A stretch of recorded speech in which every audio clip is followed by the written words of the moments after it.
the Unapologetically Reborn. I'm Alicia Lynch. I'm Cody, the handsome guy.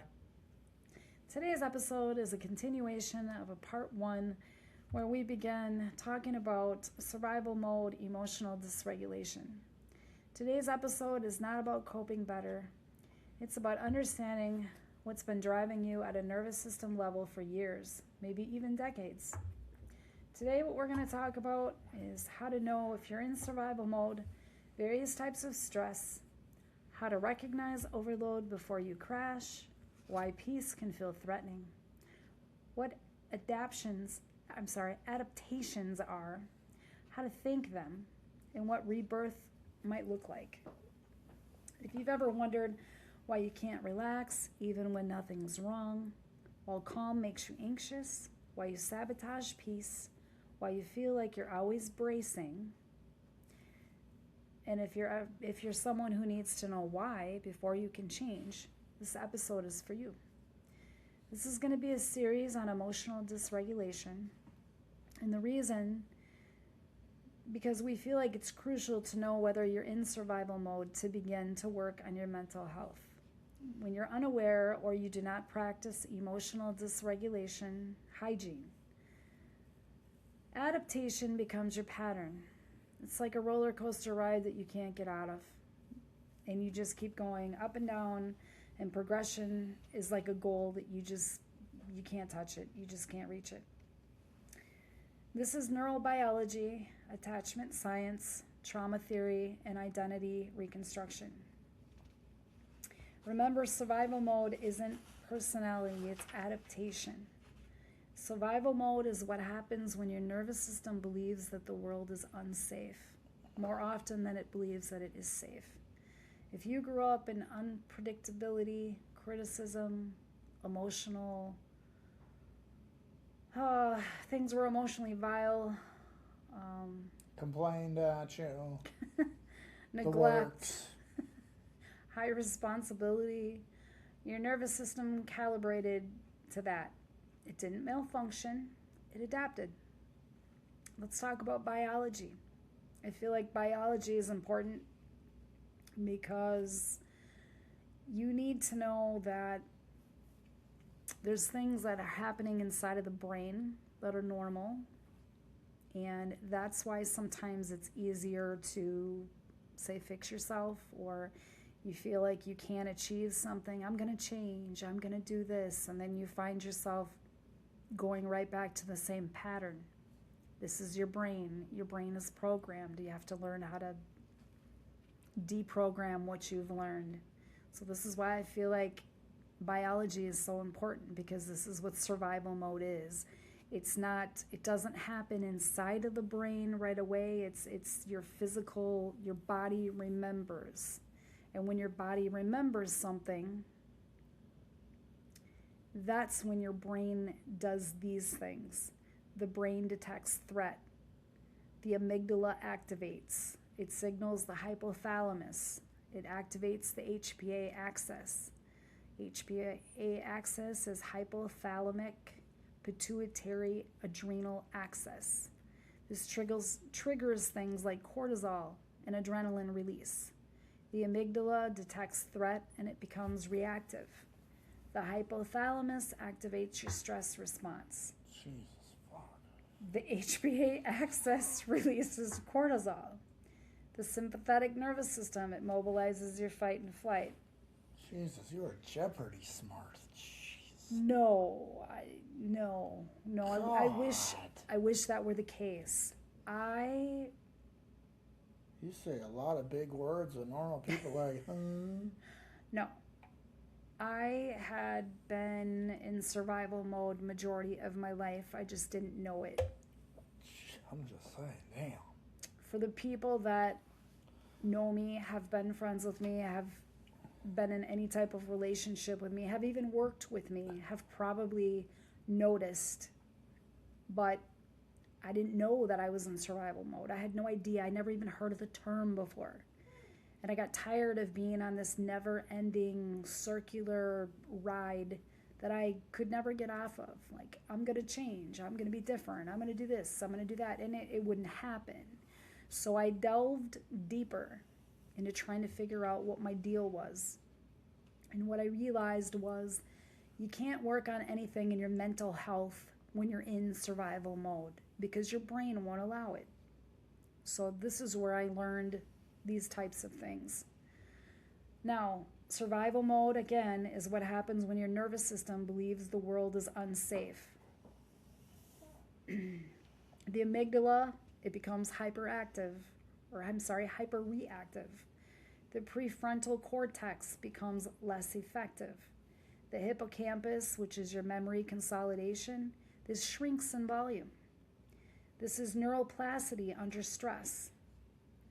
Now, here are some reflective questions to ask yourself about emotional dysregulation. When do I feel most on edge? Do I relax easily, or does my body stay braced?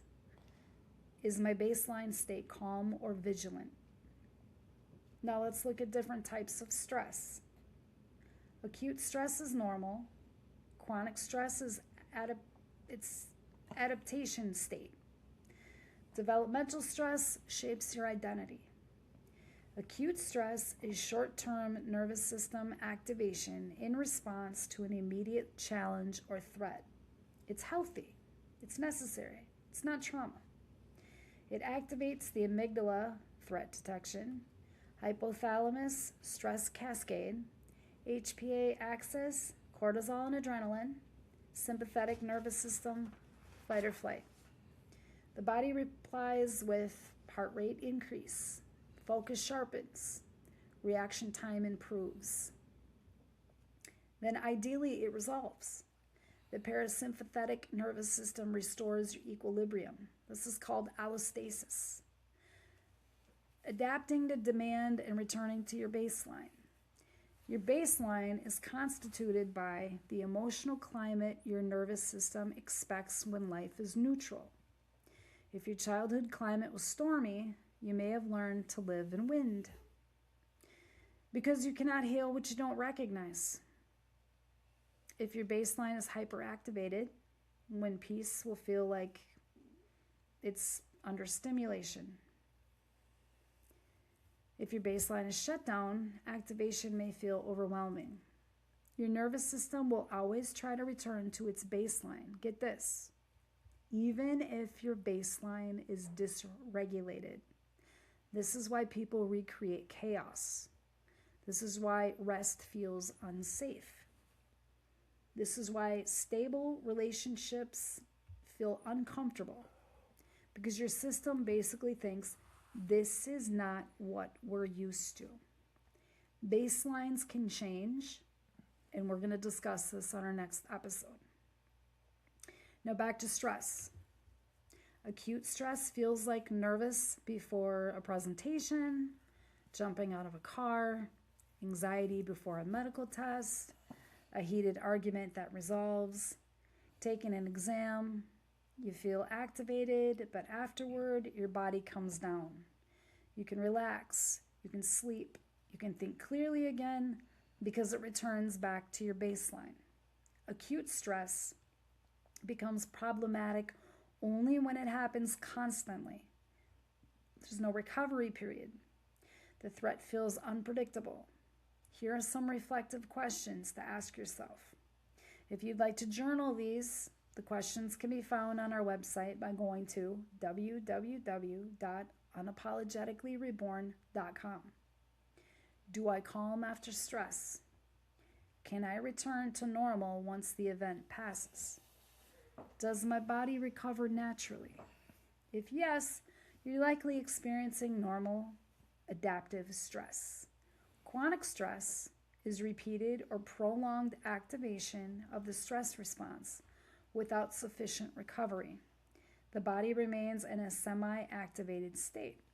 What happens biologically? Cortisol remains elevated.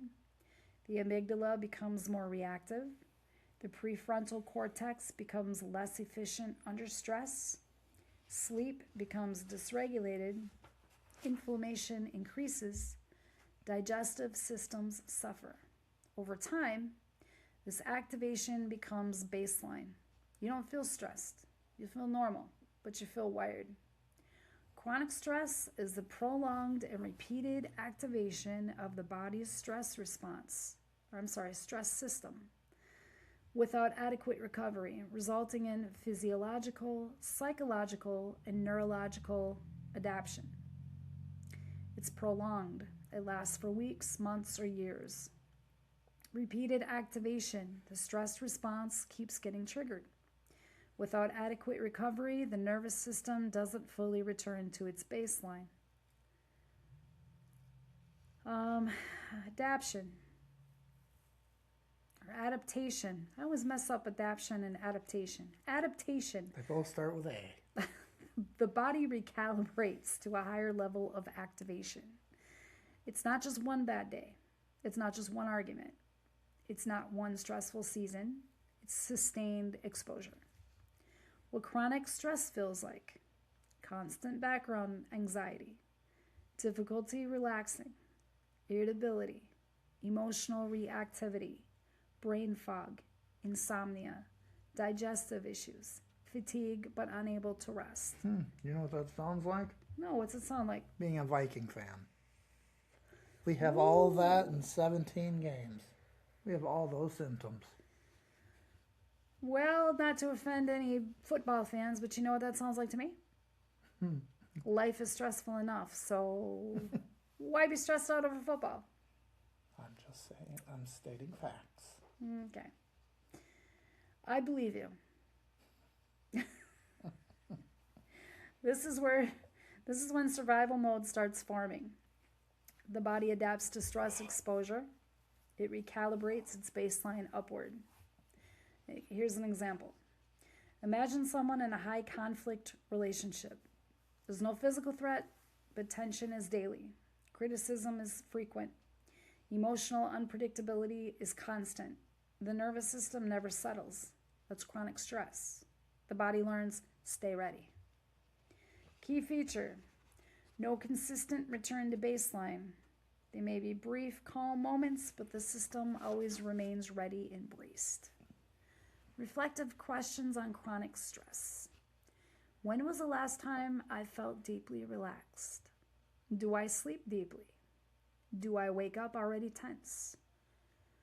Do minor inconveniences feel overwhelming? If yes, your nervous system may be adapted to chronic activation. Developmental stress. Now, this is a whole nother ballgame. Developmental stress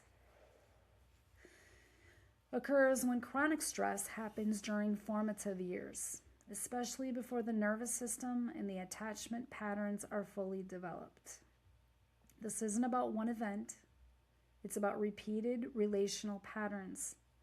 Developmental stress is different because it happens during early childhood.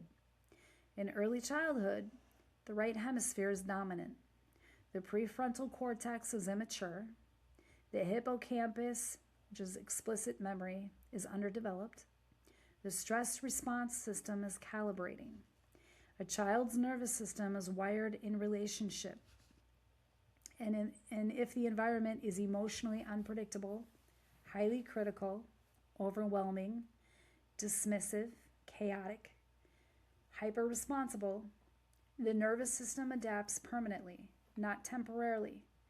Developmental stress shapes baseline arousal level, attachment style, emotional tolerance, self-concepts, core beliefs, implicit memory patterns, and identity structure. This is where survival becomes personality. Not because it's personality, but because it was wired during identity formation. A child who must manage a caregiver's emotions learns, I'm responsible for emotional stability. This becomes people-pleasing, hypervigilance, emotional scanning, and self-abandonment. These are no longer coping strategies. They graduate to become the child's identity. A child whose emotions were dismissed learns, my feelings are unsafe or they're wrong. That becomes emotional suppression, chronic self-doubt, intellectualization, and the fear of being too much. This is not by choice. This is because the brain was rewired to believe this. This is where my story started, and this is what I was trying to work on. The key feature here, stress becomes self. Even the smartest can have some issues. Lots of issues. Stress becomes self. Developmental stress doesn't just activate the nervous system, it shapes who you believe you are. If we did a side-by-side comparison, it would look like acute. Acute is the type. Duration is short-term. Recovery, yes. Impact, adaptive. Type, chronic. Duration is usually repeated. Recovery is limited. Impact, nervous system recalibration. Type, developmental. Duration, early and repeated. Recovery, more difficult. Impact, identity shaping. So basically, remember this. Acute stress is an event. Chronic stress is a pattern. Developmental stress is rewiring. Why does this matter in survival mode? In survival mode, when someone says, I don't know why I'm like this, the questions here are, is this acute stress, chronic adaptation, developmental encoding? The reason why this is important is because in treatment, they're different. Ways to treat this are different. Acute stress should be about regulating and recovering. Chronic stress should be reducing load and building recovery. Developmental stress should be integrate identity and rewire patterns. Here's some reflection questions, and again, you can find them on our website for later reference. What did stress look like in my early environment? Was calm predictable? Was love conditional? Did I have to be something specific to maintain safety? Does my nervous system feel chronically braced? Your nervous system calibrated to that environment. It became efficient at vigilance. Now let's discuss overload. What do you think of overload? You have anything to add to overload? You ever been overloaded? Yeah, when I think of all the words you say, that overloads my brain.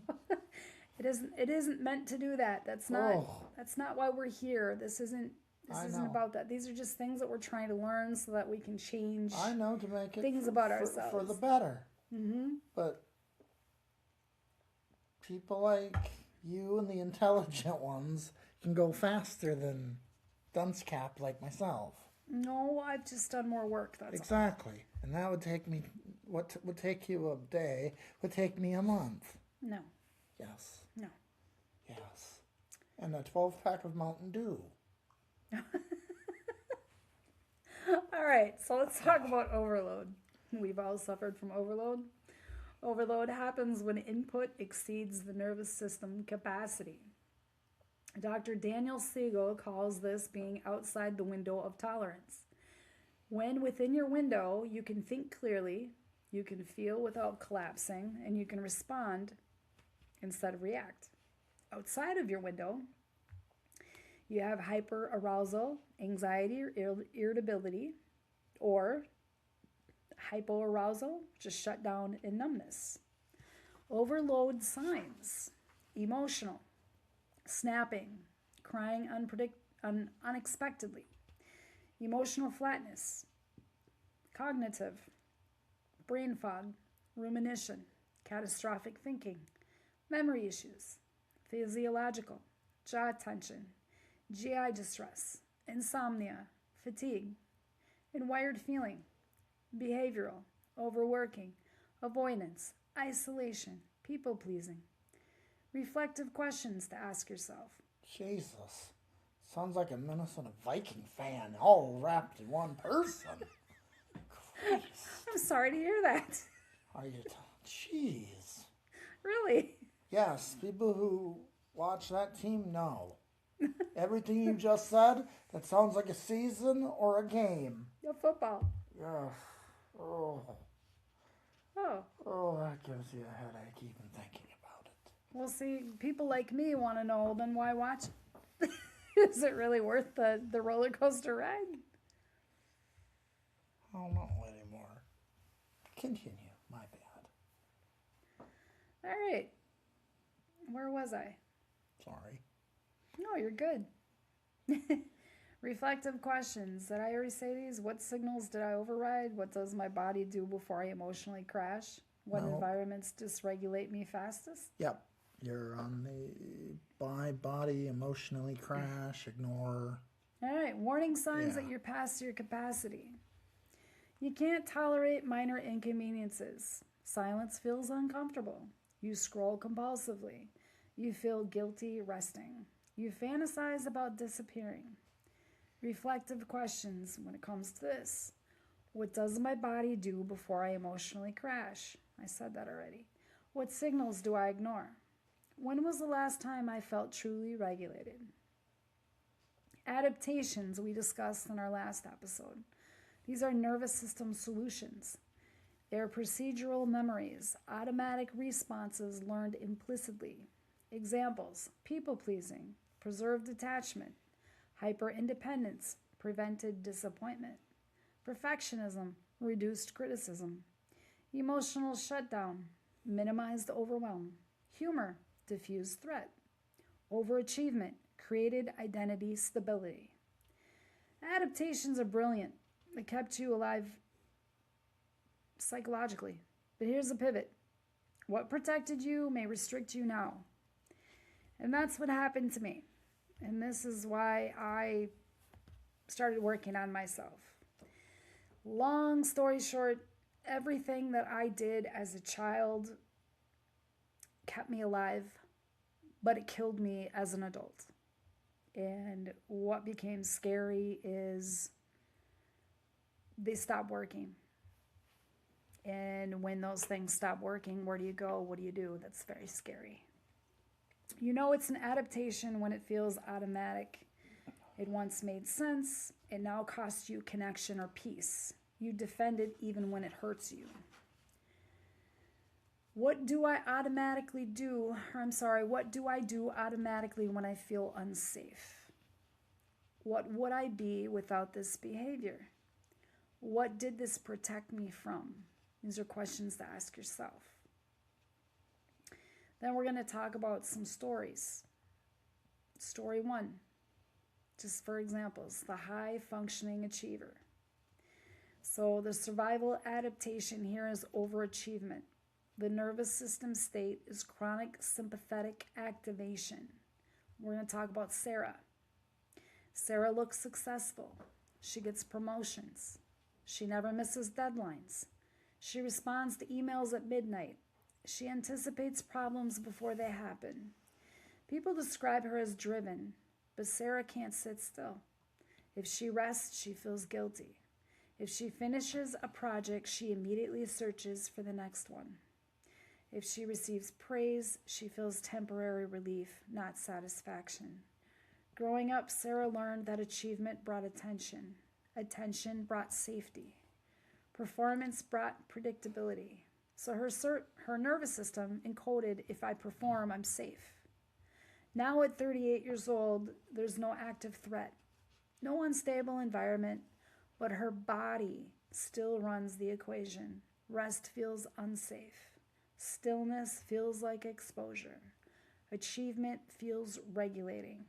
This is not ambition. That's survival mode wearing a productivity mask. Questions for this. Reflective. Do I confuse exhaustion with purpose? When I rest, do I feel peace or anxiety? Here's another example. This one is the emotional shutter. Survival adaptation is emotional shutdown. Nervous system state is dorsal vagal collapse. Let's talk about James. James doesn't yell. He doesn't argue. He doesn't cry. When conflict happens, he goes quiet. His partner says, "Why won't you talk to me?" But James isn't choosing silence. As a child, emotional expression led to escalation. When he cried, things got worse. When he defended himself, it intensified conflict. So his nervous system learned, feel less, say less, becomes smaller. Now in adulthood, when his partner raises her voice even slightly, his body shuts down. He feels foggy, numb, far away. Not because he doesn't care, but because his body learned that disengagement was protection. That's not indifference, that's survival. Reflective questions for this. Do I disappear in conflict? Do I feel blank when emotions arise? Story 3. The hypervigilant caretaker. The survival adaptation, people-pleasing/scanning. Nervous system state is hyperarousal. Let's talk about Maria. Maria can read a room instantly. She notices tone shifts, facial expressions, subtle tension. She anticipates what everyone needs before they even say it. She says she's an empathic.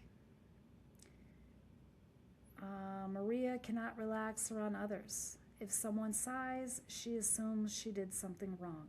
If someone's quiet, she assumes that they're upset. As a child, Maria learned that emotional shifts in her caregiver predicted bad things, so she scanned constantly. Her nervous system reacts to neutral cues as potential threat. She over-apologizes. She over-explains. She maintains harmony at her own expense. It's not kindness. It's survival scanning for safety. Reflective questions. Do I feel responsible for other people's emotions? Do I over-explain to prevent rejection? Story 4. The chaos recreator.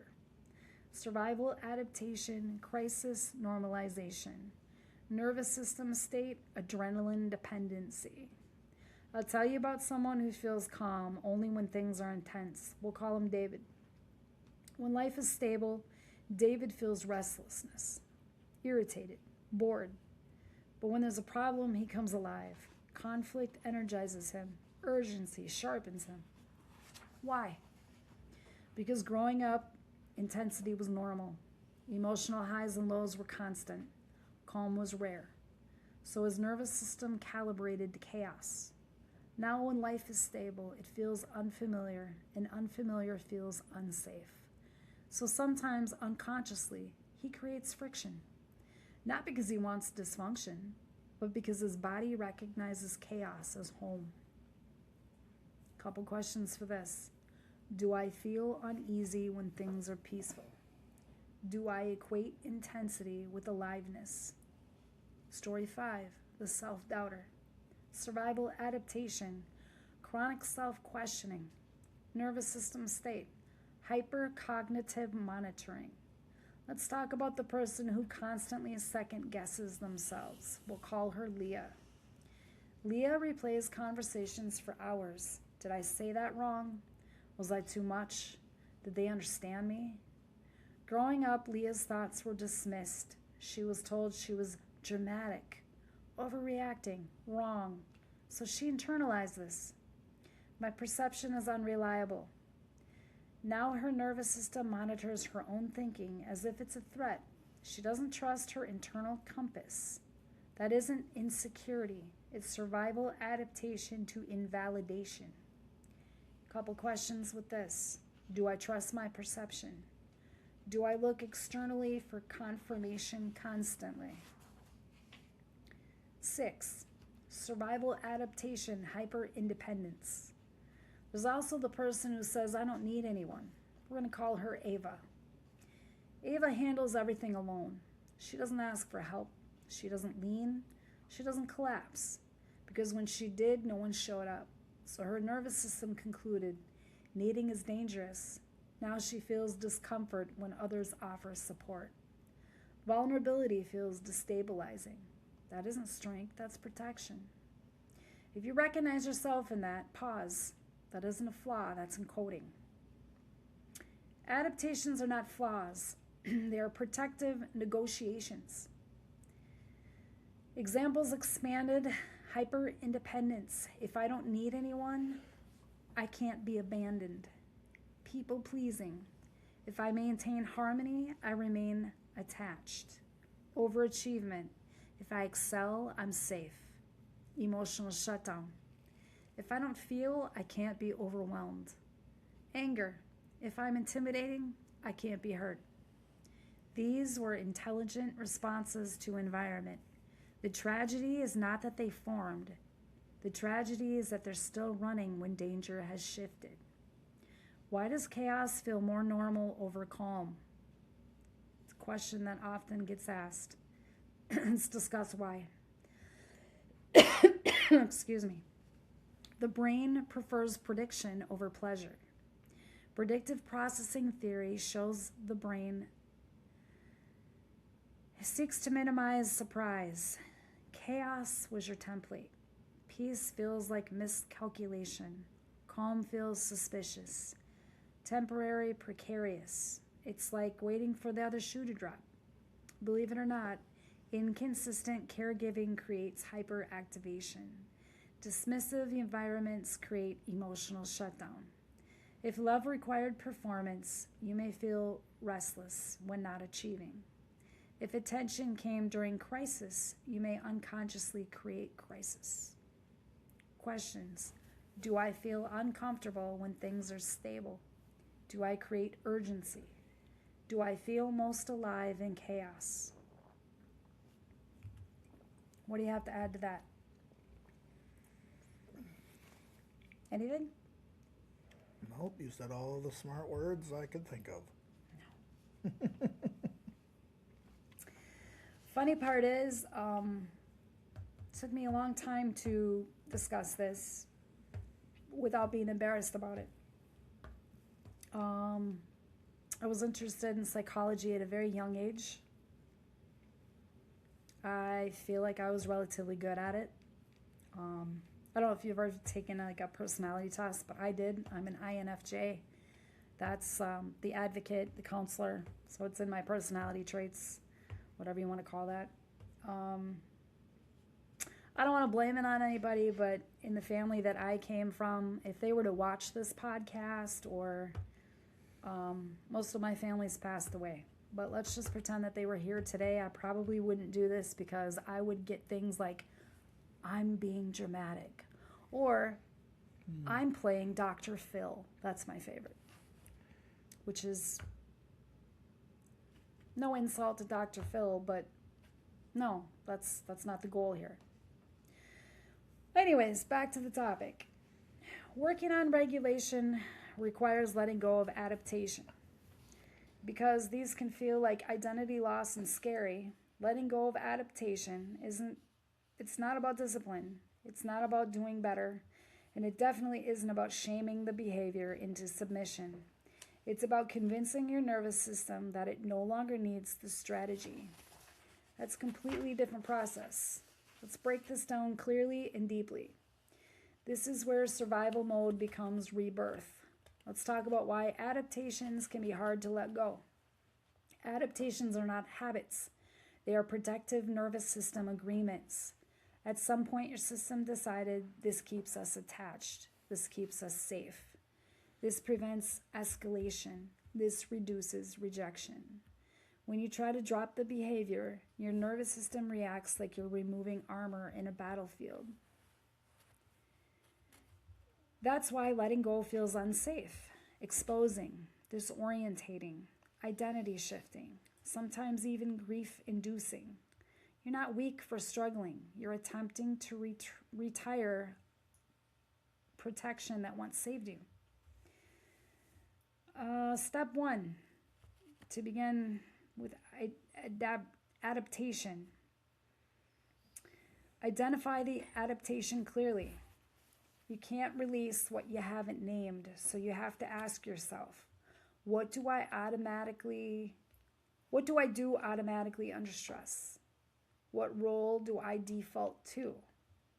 What do I fear would happen if I didn't do this? Examples: people-pleasing, over-explaining, emotional shutdown, hyper-independence, overachievement, conflict avoidance, self-doubt, humor deflection. You have to be specific, not I'm anxious, but when someone seems distant, I overtext and I seek reassurance. Precision reduces shame. Step 2, map what did it protect? This is crucial. Instead of asking, how do I stop? Ask, what did this prevent? For example, people-pleasing prevented rejection. Hyper-independence prevented disappointment. Perfectionism prevented criticism. Shutdown prevented overwhelm. Anger prevented vulnerability. When you identify the protection, something softens. You realize this wasn't self-sabotage. This was survival. Step 3, rethink it. Integration, not eraser.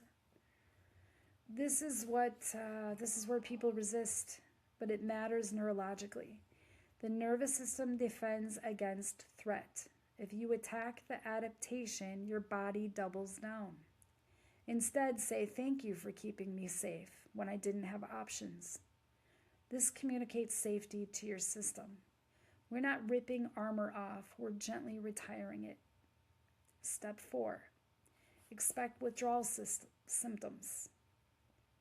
When you stop overworking, over-explaining, people-pleasing, controlling, avoiding, you may feel anxiety spike, guilt, fear, restlessness, identity, confusion. That doesn't mean you're doing it wrong. It means your system hasn't updated yet. Step 5, build replacement regulation. You cannot remove an adaptation without replacing its function. Ask, what was this behavior regulating? If people-pleasing regulated anxiety, you must build anxiety tolerance. If overworking regulated worth, you must build self-worth separate from output. If shutdown regulated overwhelm, you must build emotional tolerance. Repatterning requires breath work, interoceptive awareness, delaying reaction, practicing boundaries in low-risk environments, co-regulation with safe people, rest practice, therapy or somatic work. Insight alone does not rewire implicit memory. Experience does. Step 6, practice micro-experiments. Do not try to dismantle your identity in a week. Instead, express one disagreement calmly. Say no once. Wait 30 minutes before responding. Let someone be mildly disappointed. Rest without explaining why. Ask for help in a small way. Small, repeated safety exposure teaches the brain this did not lead to catastrophe. That's neuroplasticity. Step 7, grieve the identity. Here's the part most people skip. When you let go of adaptations, you may grieve. The strong one, the reliable one, the high achiever, the peacekeeper, the independent one. These are the identities where survival containers. Letting go can feel like losing yourself. But what you are actually losing is the armor, not the core. Grief is normal. Step 8, normalize the nervous system's lag. Your logical brain will change before your body does. Your thoughts may say, I'm safe. Your body may say, are you sure? That gap is healing. It's healing territory. Stay consistent. Repetition updates prediction. What letting go actually looks like. It does not look dramatic. It looks like pausing before reacting, not over-explaining, letting silence exist, sitting with mild discomfort, not fixing everything, allowing someone to misunderstand you briefly, resting without earning it. It feels boring. It feels quiet. It feels less intense. And sometimes that feels terrifying, because intensity once meant aliveness. Reflective questions. What adaptation am I afraid to release? Who would I be without this role? What do I fear would happen if I stopped? What small experiment could I try this week? What would regulated strength look like instead? What adaptation has defined me? What did it protect? What is it costing me now? What is one small shift I can practice this week? You cannot shame yourself into healing. Internal systems theory and trauma-informed practice emphasize integration, not eradication. Can you grab that dog? My dog's snoring, I apologize. Thank you for helping me survive when I didn't have options. I don't need you in the same way anymore. Why does this work? The nervous system responds to perceived safety. If you attack the adaptation, the system defends it. If you acknowledge it, the system softens. Letting go requires regulation practice, safe relational experiences, gradual exposure to peace, not force, not denial. All right, let's slow down and walk through these again, not to label, but to normalize. Urgency is not aggression. It's a response to being unheard. Control is not dominance. It's a response to unpredictability. Hyper-independence is not strength. It's a response to disappointment. People-pleasing is not weakness. It's a response to relational threat. Emotional shutdown is not coldness. It's a response to overwhelm. Perfectionism is not excellence. It's a response to shame. These adaptations were solutions. They solved real problems, but solutions are not selves. Some questions to ask yourself to analyze behaviors. What reactions show up most for me? Fight, flight, or freeze? When did I first need this reaction? What did it protect me from? What do I usually tell myself about who I am after I react? What would change if I saw my reactions as information instead of flaws? If this episode stirred up something in you, confusion, relief, grief, nothing's gone wrong. Awareness often feels destabilizing before it feels freeing. But here's what I want you to remember. You're not your survival mode. You're not your adaptation. You are not the roles you played to stay safe. You are the person who survived long enough to question them. Rebirth is not becoming something new. It's becoming unburdened. You are allowed to move slowly. You are allowed to rest. You are allowed to be more than what you needed to be. Rebirth is not loud. It's not fireworks. It's not brand new personality. It's not waking up one day and suddenly feeling healed. Rebirth is quiet. Rebirth is the moment you realize you don't have to brace anymore. It's the first time you pause before reacting and notice that you actually have a choice. It's the first time calm doesn't feel like a trap. It's the first time you say no and your body doesn't collapse afterward. Rebirth is not becoming someone new. It's becoming someone unburdened. It's the nervous system learning that the emergency is over. It's urgency softening into clarity. It's control loosening into trust. It's hyper-independence turning into healthy choice. It's the body realizing, I don't have to survive this anymore. For some of you, rebirth will feel like relief. For others, it will feel unfamiliar, maybe even uncomfortable. Because when you've lived in survival mode, peace can feel strange at first.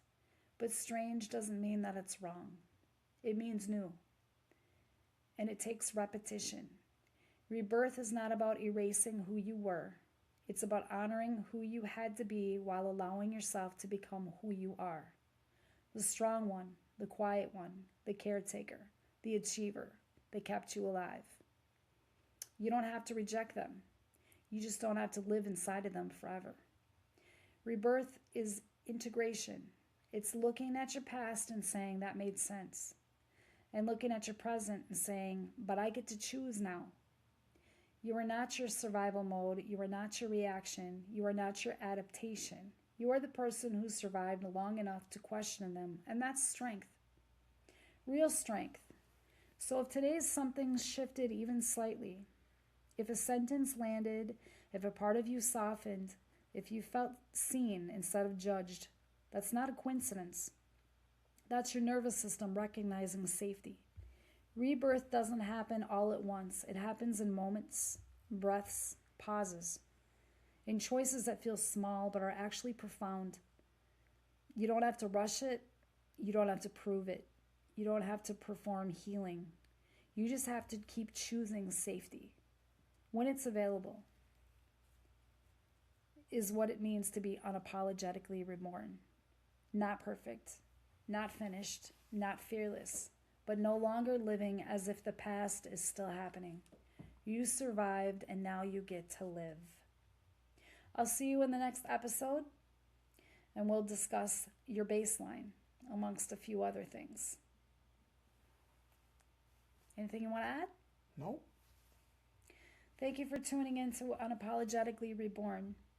This is where survival ends and choice begins.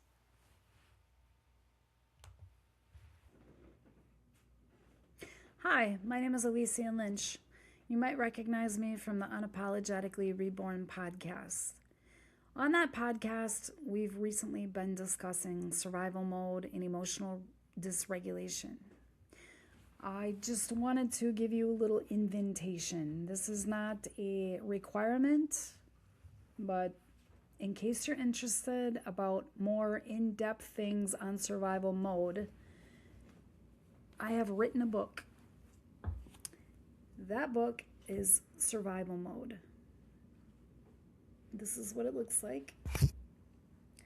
And you can find my book on Kindle or Amazon. I believe it's 699 pages. It has 15 chapters. And inside of it, it's all about emotional dysregulation, what it is, why it occurs, what we can do to change it. So if you want more of an in-depth conversation about survival mode, aside from the podcast, again, you can find it on Amazon. It's not required, just giving it to you as an invitation should you be interested. The first couple of chapters, right now I have published the first chapter is out. I'm working on 2 more videos for chapters 2 and chapters 3. If you're interested in a sample of this book, you can find it on YouTube. You can find it on our Unapologetically Reborn Facebook page. And if it's something that you feel that you want to read, please feel free. If not, as I stated, it's not a requirement. Hope to see you back next time. Have a great day and thank you for tuning in.